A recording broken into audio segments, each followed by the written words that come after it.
PUC text ಬುಕ್ಸ್ನಿಂದ ಕೆಲವೊಂದಿಷ್ಟು ವಿಶೇಷವಾದ ಮಾಹಿತಿಯನ್ನು ತೊಗೊಂಡಿನಿ. ಧನ್ವಂತರಿಯನ್ನು ಭಾರತೀಯ ವೈದ್ಯಶಾಸ್ತ್ರ ಪಿತಾಮಹ ಅಂತ ಕರೀತಾರೆ. ಮತ್ತು ಗುಪ್ತರ ಕಾಲದ ಪ್ರಮುಖ ಕವಿಗಳು ಮತ್ತು ಕೃತಿಗಳು, ಅದರೊಳಗೆ ನೀವು ಕೇಳದೇ ಇರುವಂತಹ ಕೆಲವೊಂದಿಷ್ಟು ಕವಿಗಳದಾರ. ಘಟಕರ್ ಪರ ಕಾವ್ಯ ಎನ್ನುವಂತಹದ್ದಿದೆ. ಆಮೇಲೆ ಶಂಕುವಿನ ಶಿಲ್ಪಶಾಸ್ತ್ರ ಅಂತಿದೆ. ಇನ್ನು ಎರಡನೇ ಪ್ರಶ್ನೆ, ಅಲಹಾಬಾದ್ ಸ್ತಂಭ ಶಾಸನವನ್ನು ಕೆತ್ತಿಸಿದವರು ಯಾರು? ಹರಿಸೇನ ಈ ಸಮುದ್ರಗುಪ್ತನ ದಿಗ್ವಿಜಯಗಳ ವಿವರಣೆಯನ್ನು ನೀಡೋದಕ್ಕೋಸ್ಕರ ಹರಿಸೇನ ಸಮುದ್ರಗುಪ್ತನ ಆಸ್ಥಾನ ಕವಿ ಆಗಿರ್ತಾನೆ. ಇವನು ಏನು ಮಾಡ್ತಾನಂದ್ರೆ ಈ ಅಲಹಾಬಾದ್ ಸ್ತಂಭ ಶಾಸನವನ್ನು ರಚನೆ ಮಾಡ್ತಾನೆ.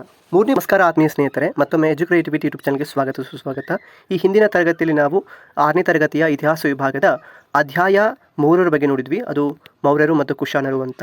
ನೀವೇನಾದರೂ SDA, FDA ಮತ್ತು PDO ಮತ್ತು PSI ಮತ್ತು PC ಇಂದ ಹಿಡ್ಕೊಂಡು teacher eligibility test, GPSTR, HSTR ಮುಂತಾದ ಪರೀಕ್ಷೆ ತಯಾರಿ ಮಾಡ್ತಾ ಇದ್ದರೆ 6ರಿಂದ 10ನೇ ತರಗತಿಯಲ್ಲಿ ಇರುವಂತಹ ಪ್ರಮುಖ ಮಾಹಿತಿಗಳು ಬಹಳ ಇಂಪಾರ್ಟೆಂಟ್ ಆಗ್ತದೆ. ವಿಶೇಷವಾಗಿ TETಗೆ ಬಹಳ ಮುಖ್ಯವಾಗುವಂತಹ ವಿಷಯ ಅಂತ ಹೇಳ್ಬೋದು. ಇವತ್ತಿನ ದಿನ ನಾವು ಗುಪ್ತರು ಮತ್ತು ವರ್ಧನರು ಎಂಬ ವಿಷಯವನ್ನು ಕಲಿತಾ ಹೋಗ್ತೀವಿ. ನೀವೇನಾದರೂ ಫಸ್ಟ್ ಟೈಮ್ ಎಜುಕೇಟಿವಿಟಿ ಭೇಟಿ ಕೊಡ್ತಾ ಇದ್ದರೆ, ಇನ್ನೂವರೆಗೆ ಸಬ್ಸ್ಕ್ರೈಬ್ ಮಾಡ್ತಾ ಇದ್ದರೆ ಈ ಕೂಡಲೇ ಸಬ್ಸ್ಕ್ರೈಬ್ ಮಾಡ್ಕೊರಿ. ಗುಪ್ತ ಸಾಮ್ರಾಜ್ಯದ ಆರಂಭದ ಪ್ರಮುಖ ಕೆಲವೊಂದಿಷ್ಟು ಮಾಹಿತಿಯನ್ನು ನಿಮ್ಮ ಹತ್ರ ನಾನು ಹೇಳ್ಕೊಳ್ತೀನಿ. ಇದು ಪುಸ್ತಕಗಳು ಕೊಟ್ಟಿಲ್ಲ, ಬಟ್ ಅದನ್ನು ನಾನು ಎಕ್ಸ್ಟ್ರಾ ಆ್ಯಡ್ ಮಾಡೀನಿ. ಗುಪ್ತ ಸಾಮ್ರಾಜ್ಯದ ಸ್ಥಾಪಕ ಯಾರು? ನಾವು ಶ್ರೀಗುಪ್ತ ಅಂತ ಕರಿತೀವಿ. ತದನಂತರ ಗುಪ್ತರ ರಾಜಧಾನಿ ಪಾಟ್ಲಿಪುತ್ರ ಅಂತ ಹೇಳ್ತೀವಿ. ಗುಪ್ತರ ರಾಜಲಾಂಛನ ನಾವು ನವಿಲು ಅಂತ ಹೇಳ್ತೀವಿ, ಅದಕ್ಕೆ ನಾವು ಮಯೂರ ಅಂತ ಕೂಡ ಕರಿಬಹುದಾಗಿದೆ. ಇನ್ನು ಗುಪ್ತರ ಪ್ರಸಿದ್ಧ ದೊರೆ ಯಾರು? ಸಮುದ್ರಗುಪ್ತ. ಸಮುದ್ರಗುಪ್ತಗೆ ನಾವು 100 ಕದನಗಳ ಸಿಂಹ ಅಂತ ಕರಿತೀವಿ.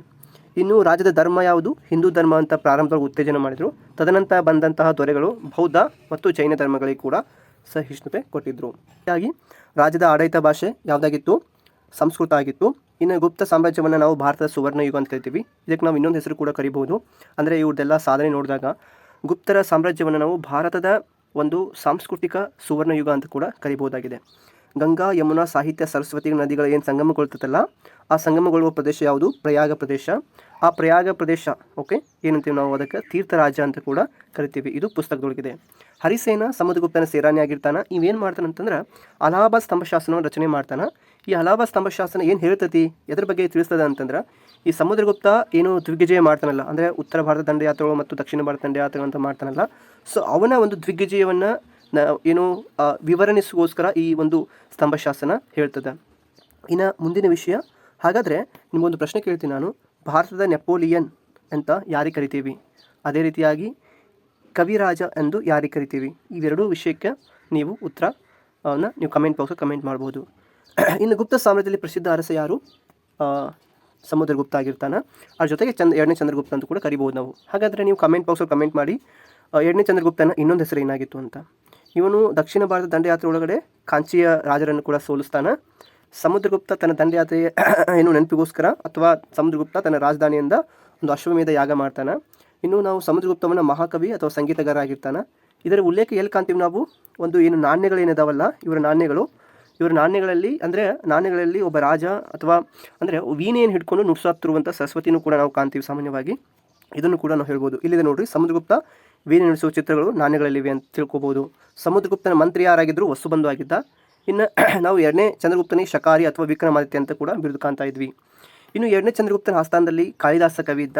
ಕಾಳಿದಾಸನ ಪ್ರಮುಖ ಕವಿಗಳನ್ನು ಕಮೆಂಟ್ ಬಾಕ್ಸ್ ಒಳಗೆ ಕಮೆಂಟ್ ಮಾಡಿ. ಚೀನಾ ದೇಶದಿಂದ ಏನು ಪಾಹಿಯಾನ್ ಎರಡನೇ ಚಂದ್ರಗುಪ್ತನ ಆಸ್ಥಾನಕ್ಕೆ ಬರ್ತಾನೆ. ಅಂದರೆ ಎರಡನೇ ಚಂದ್ರಗುಪ್ತನ ಆಸ್ಥಾನಕ್ಕೆ ಬಂದು ಹಿಂಗೆ ಹೇಳ್ತಾನೆ, ಅಪರಾಧಗಳು ಅಪರೂಪವಾಗಿದ್ದವು, ಇನ್ನು ಆಡಳಿತ ಜನಪರವಾಗಿತ್ತು, ಅದ್ರ ಜೊತೆಗೆ ದೇಶ ಸಂಚಾರ ಸುಗಮವಾಗಿತ್ತು ಅಂತ ಪಾಹಿಯಾನ್ ತನ್ನ ಒಂದು ಗೋಗೋಕಿ ಗ್ರಂಥದೊಳಗೆ ಮತ್ತು ಇತರೆ ಸಾಹಿತ್ಯದ ಕೃತಿಯೊಳಗಡೆ ಕೂಡ ಹೇಳ್ತಾನವ. ಗುಪ್ತರ ಕಾಲದ ಗುಪ್ತರ ಕಾಲದಲ್ಲಿ ಸಂಸ್ಕೃತ ಭಾಷೆ ಏನಾಗಿತ್ತಲ್ಲ, ಅದು ಪ್ರಧಾನ ಭಾಷೆಗೆ ಆಗಿತ್ತು, ಅದು ರಾಜ್ಯ ಭಾಷೆ ಕೂಡ ಆಗಿತ್ತು. ಇನ್ನು ಕಾಳಿದಾಸನು ಗುಪ್ತ ಕಾಲದ ಮಹಾಕವಿ ಅಂತ ನಾವು ಕರಿತೀವಿ. ಅವನ ಶ್ರೇಷ್ಠ ನಾಟಕ ಯಾವುದು? ಅಭಿಜ್ಞಾನ ಶಾಕುಂತಲ ಮತ್ತು ವಿಕ್ರಮೋರ್ವಶೀಯ ಶೀಲ ಅಂತ ಹೇಳ್ತೀವಿ. ಕಾಳಿದಾಸನ ನಾವು ಕವಿಕುಲ ಗುರು ಅಂತ ಕೂಡ ಹೇಳ್ತೀವಿ. ಇನ್ನು ಗುಪ್ತರ ಕಾಲದ ಪ್ರಮುಖ ಕೃತಿಗಳು ಕೆಳಗಿನಂತದವ. ಶ್ರುತಕ, ಇದು ಮೂರ್ಛಕಟಿಕ ಎನ್ನುವಂತಹ ಕೃತಿಯನ್ನು ಬರ್ದಾನ. ವಿಶಾಖತ, ಮುದ್ರ ರಾಕ್ಷಸ ಎನ್ನುವಂಥ ಕೃತಿ ಬರ್ದಾನ. ಈ ಕೃತಿ ಏನು ಹೇಳ್ತದೆ ಅಂತಂದರೆ, ಇದನ್ನು ಎಕ್ಸ್ಟ್ರಾ ಪಾಯಿಂಟ್ಸ್ ಆ್ಯಡ್ ಮಾಡಿ ನಾನು. ಚಂದ್ರಗುಪ್ತ ಮೌರ್ಯ ನಂದರನ್ನು ನಿರ್ಮೂಲನೆ ಮಾಡಿದ ವಿಚಾರದ ಬಗ್ಗೆ ಹೇಳ್ತದೆ. ಇನ್ನು ಈ ದೇವಿ ಚಂದ್ರಗುಪ್ತಂ ಅನ್ನೋದು ವಿಶಾಖತ ಬರೆದಿರುವಂಥ ಒಂದು ನಾಟಕ. ಹಾಗಾದರೆ ನೀವು ಕಮೆಂಟ್ ಬಾಕ್ಸಲ್ಲಿ ಕಮೆಂಟ್ ಮಾಡಿ ಇದು ಯಾವ ಒಂದು ಭಾಷೆಯೊಳಗೆ ಅವ ಬರ್ದಾನಂತ. ಇನ್ನು ಅದೇ ರೀತಿಯಾಗಿ ಈ ಒಂದು ನಾಟಕ ಏನು ಹೇಳ್ತದೆ ಅಂದರೆ, 1ನೇ ಚಂದ್ರಗುಪ್ತ ಕುಮಾರದೇವಿಯನ್ನು ಹೆಂಗೆ ವಿವಾಹ ಮಾಡಿದ ಆ ಇನ್ಸಿಡೆಂಟ್, ಆ ಒಂದು ಪ್ರಸಂಗವನ್ನು ಇಲ್ಲಿ ಹೇಳ್ತದೆ. ಅದನ್ನು ನೀವು ತಿಳ್ಕೊಳ್ಬಹುದು. ಇನ್ನು ವಿಷ್ಣು ಶರ್ಮನ ಪಂಚತಂತ್ರ ಕೃತಿಗಳು. ಹಾಗಾದರೆ ವಿಷ್ಣು ಶರ್ಮ ಏನು ಬರ್ದ? ಪಂಚತಂತ್ರ ಅನ್ನೋದು ಬರ್ದ. ಹಾಗಾದರೆ ಇದನ್ನು ಇಂಗ್ಲೀಷ್ನಲ್ಲಿ ಭಾಷಾಂತರ ಮಾಡಿದವ್ರು ಯಾರು ಅಂತ ನೀವು ಕಮೆಂಟ್ ಬಾಕ್ಸಲ್ಲಿ ಕಮೆಂಟ್ ಮಾಡಿರಿ. ಅಮರಸಿಂಹನ ಅಮರಕೋಶ ಎನ್ನುವಂತಹ ಏನು ಒಂದು ಪುಸ್ತಕ ಇದೆ. ಹಾಗಾದರೆ ಅಮರಕೋಶ ಎದರ ಬಗ್ಗೆ ಹೇಳ್ತದ, ಯಾವ ವಿಷಯದ ಬಗ್ಗೆ ಹೇಳ್ತೇನೆ ನೀವು ಕಮೆಂಟ್ ಬಾಕ್ಸ್ ಒಳಗೆ ಕಮೆಂಟ್ ಮಾಡ್ಬೋದು. ಅಮರಕೋಶ ಇದರ ಬಗ್ಗೆ ಹೇಳುತ್ತದೆ ಅಂತ ಈ ರೀತಿಯಾಗಿ ಅರ್ಥ ಆಗೋ ರೀತಿ ಕಮೆಂಟ್ ಮಾಡಿ. ನಮ್ಮ ದೇಶದಲ್ಲಿ ದೇವಾಲಯ ನಿರ್ಮಾಣದ ವಾಸ್ತುಶಿಲ್ಪ ಆರಂಭಗೊಂಡಿದ್ದು ಗುಪ್ತರ ಕಾಲದೊಳಗೆ ಅಂತ ಹೇಳ್ತೀವಿ. ಇನ್ನು ಮಧ್ಯಪ್ರದೇಶ ಸಾಂಚಿ ದೇವಾಲಯ ಏನಿದೆಯಲ್ಲ, ಭಾರತದ ಪ್ರಾಚೀನವಾದ ದೇವಾಲಯ, ಇದು ನೀವು ನೆನಪಿಟ್ಕೊಳ್ಬೇಕಾಗ್ತದೆ. ಇನ್ನು ಮಧ್ಯಪ್ರದೇಶ ಎಂಬ ಸ್ಥಳದೊಳಗೆ ಮೀನ್ಸ್ ಆ ರಾಜ್ಯದೊಳಗೆ ಬಿತರ್ಗಾಂವ್ ಮತ್ತು ದೇವಗಢ ಎಂಬುದರೊಳಗೆ ಗುಪ್ತರ ಕಾಲಕ್ಕೆ ಸಂಬಂಧಿಸಿದಂಥ ಪ್ರಮುಖ ದೇವಾಲಯಗಳನ್ನು ನಾವು ಕಾಣ್ತೀವಿ. ಈ ದಶಾವತಾರ ದೇವಾಲಯ ಏನಿದೆಯಲ್ಲ, ಈ ದಶಾವತಾರ ದೇವಾಲಯ ವಿಷ್ಣು ಮೂರ್ತಿಯ ಶಿಲ್ಪ ಅಂದರೆ ವಿಷ್ಣು ಶಿಲ್ಪಿಯ ಮೂರ್ತಿಯ ಶಿಲ್ಪವನ್ನು ಸುಂದರವಾಗಿ ಕೆತ್ತಲಿದೆ. ಈ ದಮೇಕ್ ಸ್ತೂಪ ಅಂತ ಏನಿದೆ ಸ್ತೂಪಗಳು ವಾರಣಾಸಿ ಸಮೀಪದ ಸಾರನಾಥ್ ಎಂಬೊಳಗೆ ಗುಪ್ತರ ಕಾಲದೊಳಗೆ ಇದು ನಿರ್ಮಾಣ ಆಗಿದೆ.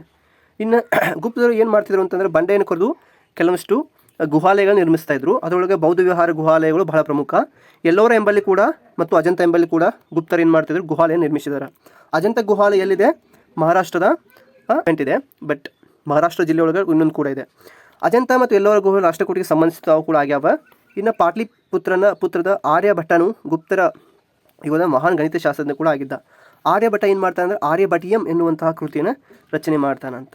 ಇನ್ನು ಖಗೋಳಶಾಸ್ತ್ರಜ್ಞ ವರಾಹಮಿಹಿರ ಗುಪ್ತರ ಕಾಲದವನು ಅಂತ. ಹಾಗಾದರೆ ನೀವು ಕೆಳಗಿನ ಕಮೆಂಟ್ ಬಾಕ್ಸಲ್ಲಿ ಕಮೆಂಟ್ ಮಾಡಿ, ವರಾಹಮಿಹಿರನನ್ನು ನಾವು ಯಾವ ಒಂದು ವಿಷಯದ ಪಿತಾಮಹ ಅಂತ ಕೂಡ ಕರಿತೀವಿ ಅಂತ ನೀವು ಕಮೆಂಟ್ ಬಾಕ್ಸಲ್ಲಿ ಕಮೆಂಟ್ ಮಾಡಿ.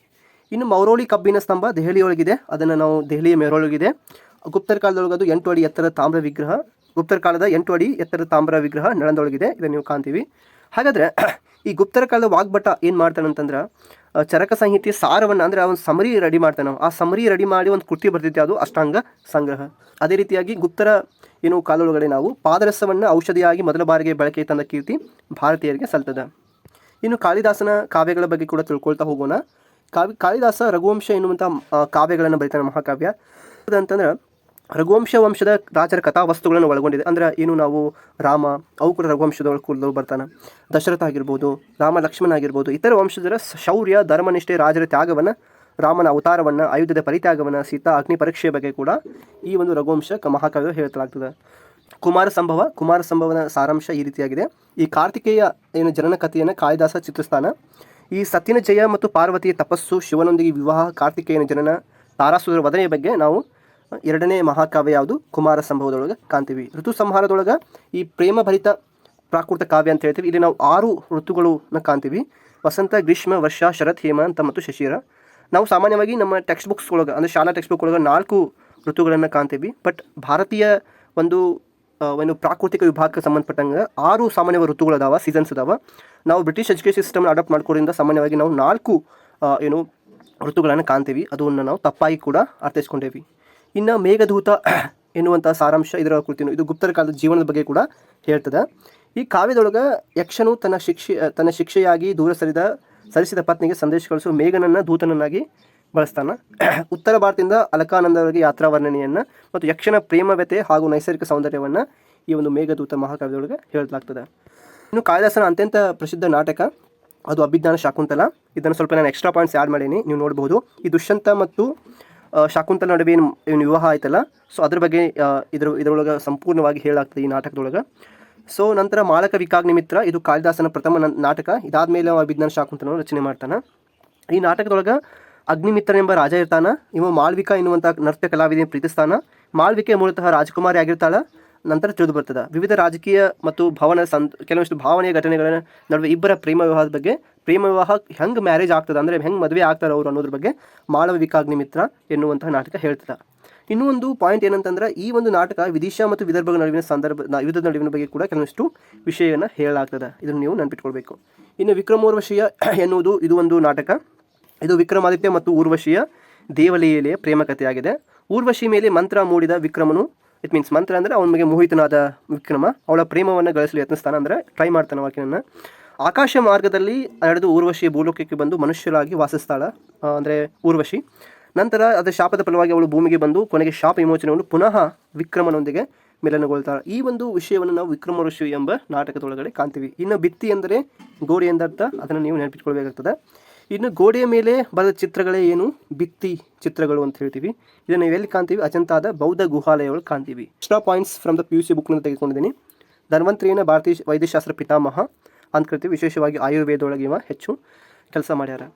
ಇನ್ನು ಗುಪ್ತರ ಕಾಲದ ಪ್ರಮುಖ ಕವಿಗಳು ಮತ್ತು ಕೃತಿಗಳು: ಶುದ್ಧಕನ ಮುಚ್ಚಕಟಿಕ, ಭಾರವಿ, ಕಿರಾತಾರ್ಜುನ, ದಂಡಿಯ ಕಾವ್ಯದರ್ಶ, ದಶಕುಮಾರ ಚರಿತೆ, ವಿಶಾಖದತ್ತನ ಮುದ್ದರಾಷ್ಟ್ರೀಯ, ದೇವಿಚಂದ್ರಗುಪ್ತ, ವಿಷ್ಣು ಶರ್ಮನ ಪಂಚತಂತ್ರ, ಬಹುಭೂತಿಯ ಉತ್ತರ ರಾಮಚರಿತೆ, ಚರಕನ ಚರಕ ಸಂಹಿತೆ, ಶುಶ್ರುತನ ಶುಶ್ರುತ ಸಂಹಿತೆ, ಶಂಕುವಿನ ಶಿಲ್ಪಶಾಸ್ತ್ರ, ಇದನ್ನು ನಾನು PUC ಟೆಕ್ಸ್ಟ್ ಬುಕ್ ತಂದಿನಿ, ಅಮರಸಿಂಹನ ಅಮರ ಕೋಶ, ಇವು ಗೊತ್ತಿರಬೇಕಾಗ್ತದೆ.